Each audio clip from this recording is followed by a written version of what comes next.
कल्याण कर्नाटका प्रतिष्ठान के प्रेसिडेंट बसव कुमार पाटिल ने कहा कि इस महीने की 15 तारीख से 1 मार्च तक कल्याण नाडिगे और हरड़ैया ज्योति यात्रा प्रोग्राम का आयोजन किया गया है, जिसमें शरण कल्याणम्मा हरड़ैया दंपति द्वारा बसवन्ना को चढ़ाए गए चम्माऊ को बसवन्ना को अर्पित किया गया। मंगलवार को शहर के जिला पत्रिका भवन में एक प्रेस कॉन्फ्रेंस को संबोधित करते हुए उन्होंने कहा कि शरण ने हमारे लिए जो बलिदान दिए हैं, उन्हें याद करके उनके संदेशों को घर घर और मन मस्तिष्क तक पहुंचाकर आज के छात्र कल के देश के जागरूक नागरिक हैं।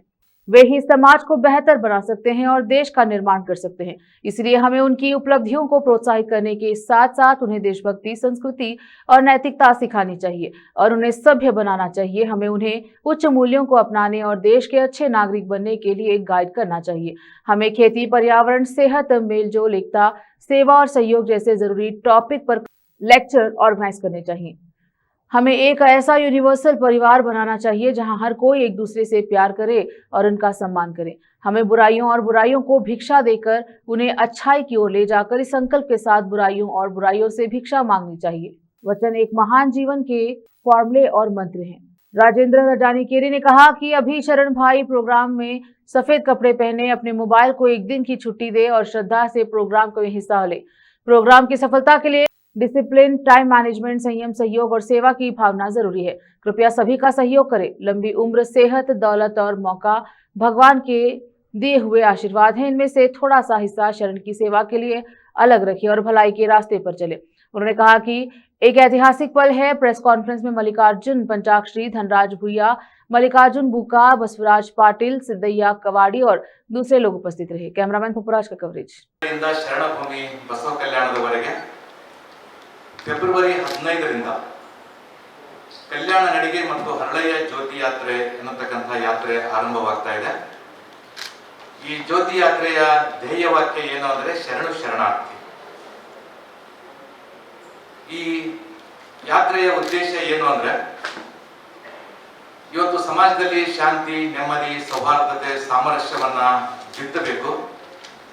ಒಂದು ಸುಂದರವಾಗಿರ್ತಕ್ಕಂತಹ ಸಮಾಜವನ್ನ ನಿರ್ಮಾಣ ಮಾಡುವ ದಿಶೆಯಲ್ಲಿ ಆ ಬಸವಾದಿ ಶರಣರ ದಿವ್ಯ ಸಂದೇಶಗಳನ್ನ ಜನಮನದಲ್ಲಿ ಬಿತ್ತುವ ಉದ್ದೇಶದಿಂದ ಈ ಯಾತ್ರೆ, ಈ ನಡಿಗೆ ಆರಂಭವಾಗ್ತಾ ಇದೆ. ಇದು ಬಿಜ್ನಳ್ಳಿಯಿಂದಲೇ ಏಕೆ ಅನ್ನತಕ್ಕಂಥ ಪ್ರಶ್ನೆ ಮೊದಲನೇದಾಗಿ ಬರ್ತದೆ. ಬಿಜ್ನಳ್ಳಿ ನಮಗೆಲ್ಲರಿಗೂ ಬಹಳ ಪವಿತ್ರವಾಗಿರ್ತಕ್ಕಂಥ ಕ್ಷೇತ್ರ.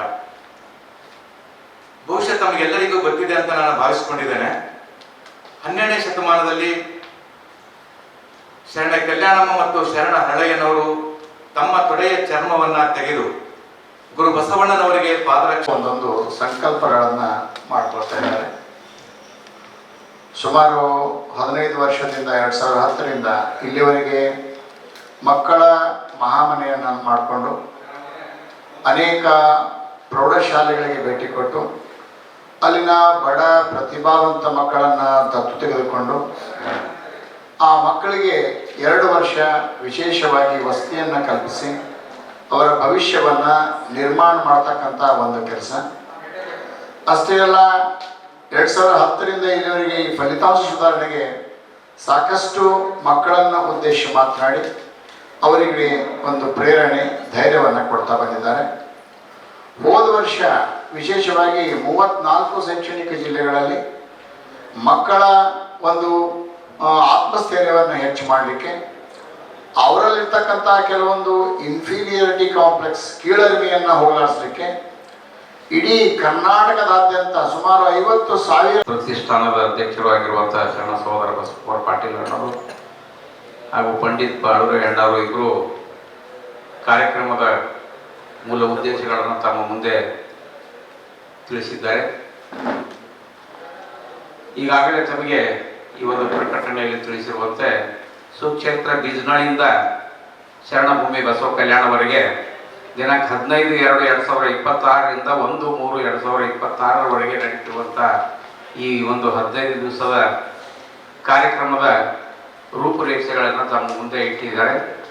ಇದರ ಪ್ರಮುಖವಾದಂಥ ಉದ್ದೇಶ ಶರಣರ ತ್ಯಾಗ ಬಲಿದಾನಗಳನ್ನು ಬಗ್ಗೆ, ಅವರು ಸಮಾಜಕ್ಕೆ ಕೊಟ್ಟ ಕೊಡುಗೆಗಳನ್ನು ಮುಂದಿನ ಮಕ್ಕಳಿಗೆ ಪ್ರಚಾರ ಮಾಡೋದ್ರ ಜೊತೆಗೆ ಅವರಿಗೂ ಕೂಡ ಆ ಶರಣ ಪರಂಪರೆಯಲ್ಲಿ ನಡ್ಕೊಂಡು ಮುಂದೆ ಬರಲಿ, ಅವರಿಂದ ಇನ್ನೂ ಈ ಪ್ರಸಾರ ಮುಂದುವರಿಬೇಕು. ಯಾಕಂದರೆ ಇಂದಿನ ಮಕ್ಕಳು ನಾಳಿನ ನಾಗರಿಕರನ್ನು अन्य जानकारी के लिए चैनल को लाइक शेयर सब्सक्राइब जरूर करें।